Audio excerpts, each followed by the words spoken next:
আল্লাহর নবী বিশ্ব নবী রাহমাতুল লিল আলামিন হিজরতের রজনীতে নবী যখন হিজরতের জন্য বের হয়ে যাবেন, সর্বপ্রথম আবু বকর সিদ্দিক রাদিয়াল্লাহু তাআলা ওনার দরবারে, ওনার দরজায় গিয়া হাজির। ঘরের দরজার মধ্যে আওয়াজ করছেন, আবু বকর বাড়িতে আসেননি? চলেন, বের হতে হবে হিজরত করার জন্য। আল্লাহ আদেশ করেছেন এখন বের হয়ে যেতে হবে। এমনি তাকে দেখি আবু বকর সিদ্দিক রাদিয়াল্লাহু তাআলা দরজা খুলে দিয়া সঙ্গে সঙ্গে ডাক দিয়া বলেন, লাব্বাইকা ওয়া সাদাইকা ইয়া রাসূলুল্লাহ। আগে নবীজি, আমি সর্বোচ্চ প্রস্তুত আছি, আর আমার কোনো প্রস্তুতির বাকি নাই। চলেন আমরা বের হয়ে যাই, হিজরতের জন্য বের হয়ে যাই, দেরি হয়ে যাবে। এমনি আল্লাহ নবী ডাক দেন, আবু বকর, আপনাকে দেখলে বোঝা যায় আপনি বহু আগে থেকে প্রস্তুত হয়ে বসা। আমি তো আপনার কাছে সংবাদ পাঠাই নাই, আপনি কেমনে বুঝলেন আমি বিশ্ব নবী এখন হিজরতের জন্য বের হব? আমি তো আপনাকে বলি নাই যাও বকর আজকে বের হব। আপনি কেমনে বুঝলেন আজকে আমরা হিজরতের জন্য বের হব? এমনি আবু বকর সিদ্দিক রাদিয়াল্লাহু তাআলা ডাক দিয়া বলেন, আগো নবীজি, আমাকে আজকে যেমন আপনি প্রস্তুত দেখতেছেন, আমি আজকের দিন লাগো একদিন দুই দিন না, 4টা মাস আগে আপনি আমাকে বলেছিলেন আল্লাহ হিজরতের নির্দেশ দিতে পারেন যে কোনো দিন হিজরতের জন্য বের হতে হবে। গত 4টা মাস অতিবাহিত হয়েছে, আমি আবু বকর প্রত্যেকটা দিন হিজরতের জন্য প্রস্তুত থেকেছি। আমার উটের দিকে তাকায় দেখেন, 2টা উট আমি প্রস্তুত করে রেখেছি, একটা আমার জন্য, আরেকটা আপনি বিশ্ব নবীর জন্য। আমার উটকে আমি চামুর গাছের পাতা খাওয়াইয়াছি। চামুর গাছের পাতা খাওয়ালে সহজে উট দুর্বল হয় না, হৃষ্টপুষ্ট থাকে। আমরা লম্বা সফর করব, যেন আমাদের উট দুর্বল না হয়, এজন্য আমি আগে ভাগে আমার উটকে শক্ত বানায় রাখছি, হৃষ্টপুষ্ট বানায় রাখছি। কারণ আপনি বিশ্ব নবী আমার ঘরের সামনে দাঁড়ায় থাকবেন, আর আমি আপনাকে দাঁড় করাইয়া প্রস্তুত হব, রেডি হব, জামা কুর্তা গায়ে লাগাবো, আর আপনি বাহিরে শত্রুর সামনে অপেক্ষা করবেন। কিয়ামতের দিন আমি আবু বকর আশিকে রাসূল হইয়া দাঁড়াইতে পারবো না। আল্লাহ নবী বের হয়ে গেছেন হিজরত করার জন্য। উটের পায়ের ছাপ দেখে দেখে কাফেররা পিছু করছে, ধাওয়া করছে। এমন সময় গারে সাওরের মধ্যে আল্লাহ নবী আর আবু বকর সিদ্দিক রাদিয়াল্লাহু তাআলা গুহার মতন একটা জায়গা, গারে সাওর। ওই গারের মধ্যে, ওই গুহার মধ্যে নবীজি এবং আবু বকর সিদ্দিক রাদিয়াল্লাহু তাআলা দুজন গিয়ে আশ্রয় নিছেন। বুখারী শরীফের মধ্যে আসছে, কাফেররা তো কাছে এসে গেছে। আবু বকর সিদ্দিক রাদিয়াল্লাহু তাআলা বলেন, একবার যদি মাথা নিচে দিত, সঙ্গে সঙ্গে আমাকে আর নবীকে দেখে ফেলতো। আমি আবু বকরের শরীরের মধ্যে ভূমিকম্প আরম্ভ হয়ে গেছে। আমার মনে হয়েছে আমাকে দেখুক, আমাকে দেখলে আমাকে হত্যা করুক, কিছু যায় আসে না। কিন্তু আমার বিশ্ব নবীকে যদি দেখে আমার বিশ্ব নবীর গায়ে আঘাত করবে, আমি আবু বকর বরদাস্ত করতে পারবো না। আল্লাহর নবী আবু বকর সিদ্দিক রাদিয়াল্লাহু তাআলা ডাক দিয়া বলেন, আবু বকর, কেন এমনি কাঁপা আরম্ভ করেছেন? আপনি কি ভয় পাচ্ছেন? আপনি মনে হয় টেনশনের মধ্যে পড়ে গেছেন। আবু বকর সিদ্দিক রাদিয়াল্লাহু তাআলা আল্লাহর নবীকে ডাক দিয়া বলেন, ওগো নবীজি, আপনি কি দেখেন না ওই যে কাফেররা আমাদের মাথার উপরে, একটু যদি মাথা নয় এমনি আপনাকে দেখবে, এমনি আমাকে দেখবে, দেখার সঙ্গে সঙ্গে আমাদের উপর আক্রমণ করবে। এই জন্য আমার শরীরের মধ্যে ভূমিকম্প আরম্ভ হয়ে গেছে। এমনি আল্লাহর নবী ডাক দিয়া বলেন, আবু বকর, আপনি চিন্তা করবেন না, কারণ এই গুহার মধ্যে আমি আপনি খালি 2 জন আছি এমন না, আমাদের সঙ্গে তৃতীয় আরেকজন আছেন। উনি হলেন স্বয়ং মহান আল্লাহ। লা তাহজান ইল্লাল্লাহ মা'ানা, চিন্তা করো না, আমাদের সঙ্গে আল্লাহ আছেন। মক্কার কাফেররা চলে গেল। 3 দিন পর্যন্ত ওই গুহার মধ্যে 2 জন অবস্থান করলেন। আল্লাহর নবী বিশ্ব নবী রাহমাতুল লিল আলামিন আবু বকর সিদ্দিক রাদিয়াল্লাহু তাআলা নূর উরুর মধ্যে মাথা দিয়া নবীজি ঘুমের ঘোরের মধ্যে পড়ে গেছেন। হঠাৎ তাকায় দেখে আল্লাহর নবীর চেহারা মুবারকের মধ্যে পানির ফোঁটা পড়ে। পানির ফোঁটা পড়ে নবীজি উপরের দিকে তাকায় দেখেন আবু বকর সিদ্দিক রাদিয়াল্লাহু তাআলা চোখের পানি ছেড়ে ছেড়ে দিয়া কাঁদে। আল্লাহর নবী ডাক দিয়া বলেন, আবু বকর চোখের পানি ছেড়ে ছেড়ে দিয়া কাঁদলেন। বাড়ির কথা মনে হইয়া দইছে, সন্তানের কথা ইয়াদ হয়, আর না হলে তো চোখের পানি ছেড়ে দেওয়া কান্দার কথা না। কেন কাঁদলেন? কেন চোখের পানি ছেড়ে ছেড়ে দিয়া কাঁদলেন? এমনি আবু বকর সিদ্দিক রাদিয়াল্লাহু তাআলা ডাক দিয়া বলেন, আগো নবীজি কেন চোখের পানি ছেড়ে দিয়া কাঁদলি জানেননি? এই গুহার মধ্যে যখন প্রবেশ করেছি তাকায় দেখি এই গুহার মধ্যে বড় বড় ছিদ্র দেখা যায়। আমার ধারণা হয়েছে এই ছিদ্র দিয়ে সাপ আসতে পারে, বিচ্ছু আসতে পারে, আর আপনাকে আক্রমণ করবে। আমি আবু বকর থাকতে আপনার গায়ে সাপ বিচ্ছু দংশন করবে, আমি আবু বকর বরদাস্ত করতে পারবো না।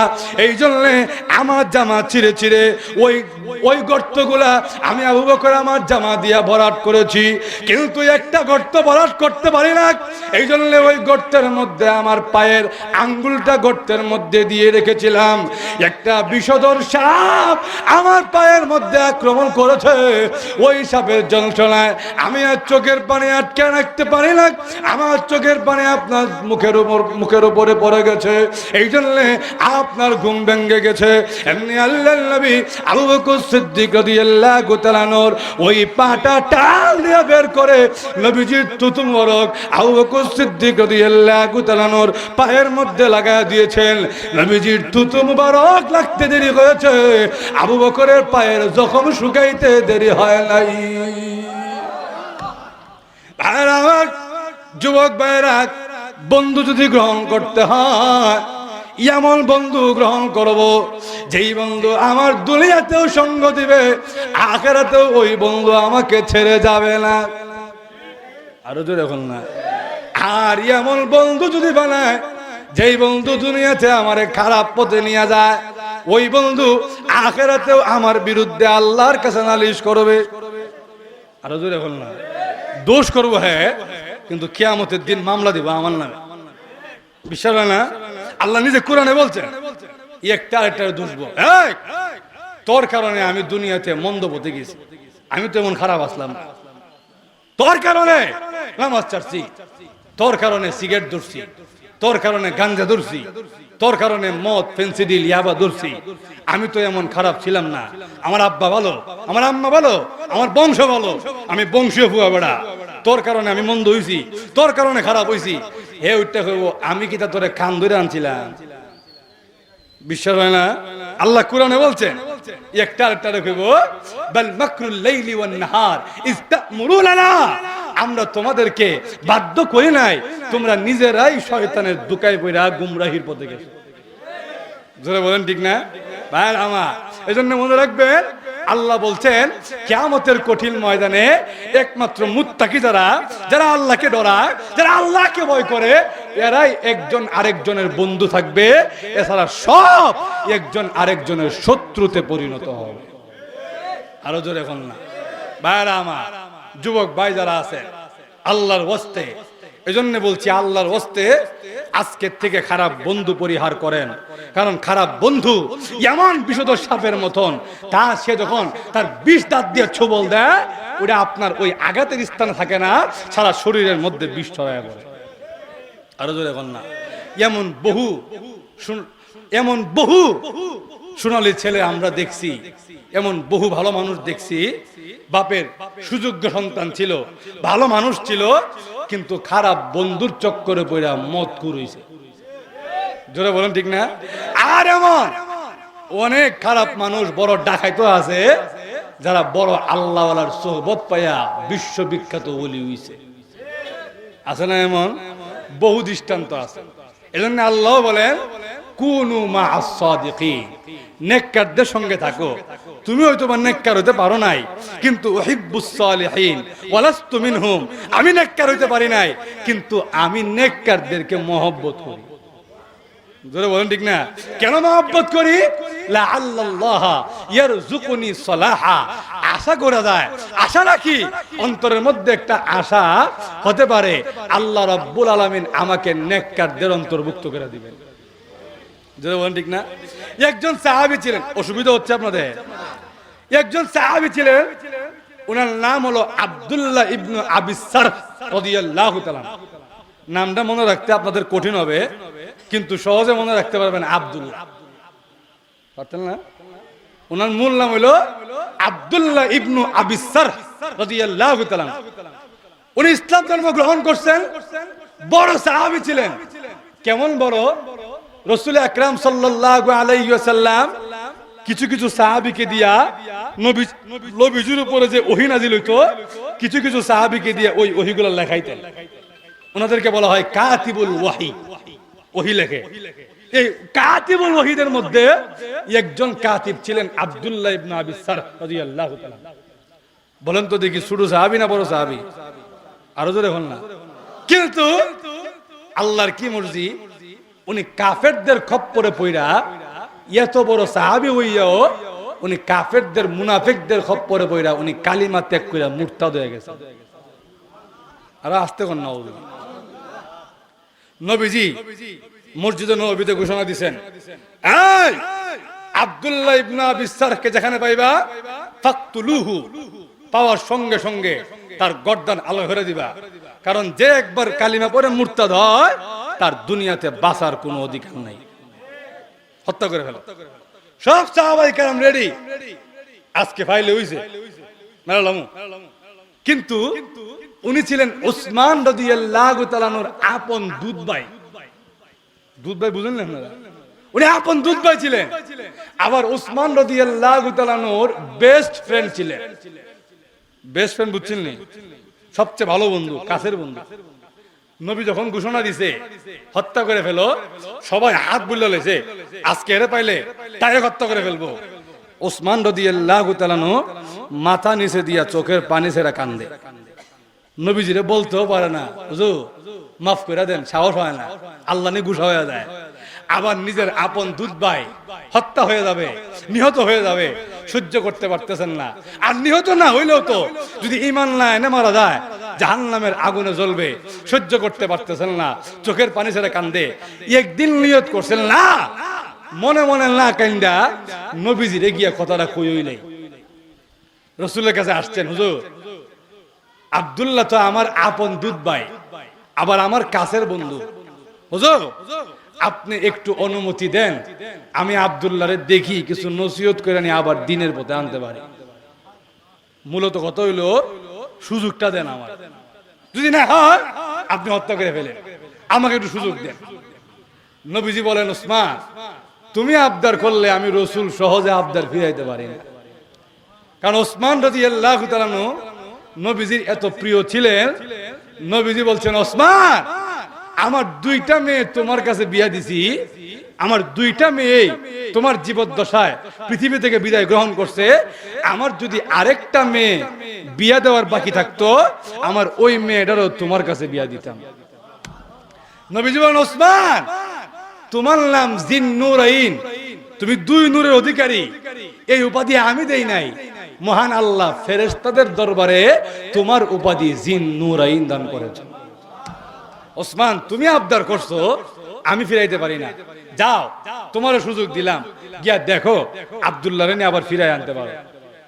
উনি গেছেন, গিয়া বলে, আব্দুল্লাহ তুই কি জানোস তোর নামে মদিনায় হত্যার পরোয়ানা জারি হয়ে গেছে, তোরে দেখলে যে দেখবে সেই তোকে হত্যা করবে। আব্দুল্লাহ তুই না কাতিবে ওহী ছিলি, আব্দুল্লাহ তুই না নবীজির হেদায়েতের নূর পেয়েছিস, আব্দুল্লাহ তুই না রাসূলের হাতে হাত রেখে কালিমা পড়ে মুসলমান হয়েছিস, আব্দুল্লাহ তুই না জান্নাতের সাহাবী ছিলি, আব্দুল্লাহ তুই যে এমনি কালিমা ছেড়ে দিলি, কিয়ামতের কঠিন ময়দানে আল্লাহর আদালতে তুই কি জবাব দিবি? যেই মাত্র এই কথা বলছে আর প্রতিদিন দাওয়াত দেয়, আব্দুল্লাহ রাদিয়াল্লাহু তাআলা অন্তরের মধ্যে বাড়ি দিছে, আসলেই তো আমি যে আমার আল্লাহরে ছাইরে আইসা বললাম কিয়ামতের কঠিন ময়দানে আমি আমার আল্লাহর দরবারে কি জবাব দিব। রাত গভীর হয়ে গেছে, উনি এলাকা ছেড়ে দিছে, এমনিতে এলাকার আয় না, ডরে জাননি জায়গা, এলাকা ছেড়ে দিছে, জঙ্গলের ভিতরে গিয়া সেজদায় পড়ে কান্দে, প্রভু আল্লাহ আমি তোমার হারায় যাওয়া গোলাম, আল্লাহ তাকায় দেখো দুনিয়ার প্রত্যেকটা মানুষ ঘুমের মধ্যে বিভোর, আল্লাহ আমি ঘুমাইতে পারি না, আল্লাহ তোমার দরবার থেকে ফিরে এসেছি, আল্লাহ আমি গুনাহগার, তুমি না গফফার, সকলে ফিরাইয়া দিলে আল্লাহ তুমি আল্লাহ তো আমাকে ফিরাইয়া দিতে পারো না। প্রভু আমি বুঝতে পারি নাই আমি ভুল করেছি, আল্লাহ অপরাধ করেছি, আল্লাহ তুমি না বলেছো বান্দা গুনাহ করে যখন আবার তোমার কাছে ফিরে আসে বান্দার চোখের পানি নাকে ডগে আসার আগে আগে তুমি আল্লাহ বান্দার জিন্দেগির গুনাহ মাফ করে দাও। আল্লাহ তাকায় দেখো জঙ্গলের হিংস্র পশু পাখিরা সব ঘুমায়া গেছে, আল্লাহ গাছের পাখিরা ঘুমায়া গেছে, আল্লাহ মানুষগুলো সব ঘুমায়া গেছে, আল্লাহ আমি তোমার বান্দা তোমার দরবারে সেজদায় পড়ে চোখের পানি ছেড়ে দিয়া কান্দি, আল্লাহ নবীজির দরবারে যাব, আল্লাহ সাহস পাই না, মনে হয় আল্লাহ তোমার নবী আমাকে ফিরাইয়া দিবে। আবু বকরের দরবারে যাব, সাহস পাই না আবু বকর আমাকে ফিরাইয়া দিতে পারে। ওমর আলী উসমানের দরবারে যাব, সাহস পাই না আমাকে ফিরাইয়া দিতে পারে। প্রভু সকলে আমাকে ফিরাইয়া দিলেও তুমি আল্লাহ তো আমাকে ফিরাইয়া দিতে পারো না। আল্লাহ আমি গুনাহ করেছি, আল্লাহ তোমার বান্দা তোমার দরবারে ফিরে এসেছে, মেহেরবানি করে আমার জিন্দগির গুনাহ মাফ করে দাও, আল্লাহ আর জিন্দগিতে কোনোদিন গুনাহ করব না। চোখের পানি ছেড়ে ছেড়ে দিয়া কান্দে এমনি আল্লাহর নবী বিশ্ব নবী রাহমাতুল লিল আলামিন হযরত ওসমান রাদিয়াল্লাহু তাআলা কে ডাক দিয়া বলেন, ওসমান রে যাও আমার আব্দুল্লাহকে নিয়ে আসো, আমার আব্দুল্লাহর জিন্দগির গুনাহ আমার মহান আল্লাহ এক মুহূর্তে ক্ষমা করে দিয়েছে। ভাইরা আমার, এই আব্দুল্লাহ রাদিয়াল্লাহু তাআলা নিশ্চিত জাহান্নামের দিকে রওনা করছিলেন, কিন্তু ওসমান রাদিয়াল্লাহু তাআলার মতন ভালো সঙ্গী থাকার কারণে দুনিয়ায় থাকতেই জাহান্নামের পথ থেকে ফিরে জান্নাতের রওনা করছেন। জোরে বলেন ঠিক না? এই জন্য ভাইরা আমার আসুন, আমরা এখনো সময় আছে, খারাপ বন্ধু সারি, খারাপ বন্ধুকে ত্যাগ করি, এমন একজন লোককে নিজের বন্ধু বানাই যাকে আমি আল্লাহর জন্য মহব্বত করব, যে আমাকে আল্লাহর জন্য মহব্বত করবে। আল্লাহর কসম রাসূল বলছেন, আমি বলি নাই, রাসূল বলছেন কিয়ামতের কঠিন ময়দানে আল্লাহর আরশের ছায়া ব্যতীত আর কোনো ছায়া থাকবে না। এমন দিনেও মহান আল্লাহ এই দুইজনকে তার আরশের ছায়ার নিচে আশ্রয় দান করবেন। রাজি আছেন তো ইনশাআল্লাহ? রাজি আছেন তো ইনশাআল্লাহ? আল্লাহ রাব্বুল আলামিন আমাদের সবাইকে বুঝার আমল করার তৌফিক দান করুক। হুজুর চলে আসছেন আর অনেক আগেই আমার কাছে একটা আবদার জানাইছে, মসজিদের কিছু কাজ চলতেছে, আপনাদের কাছে কিছু চাওয়ার জন্য। আগে আমার কাছে ওয়াদা করেন, আপনারা দেন আর না দেন একজন লড়ছেন না, এই ওয়াদাটা করেন। আওয়াজ দিয়ে এখন আর জোরে হল না।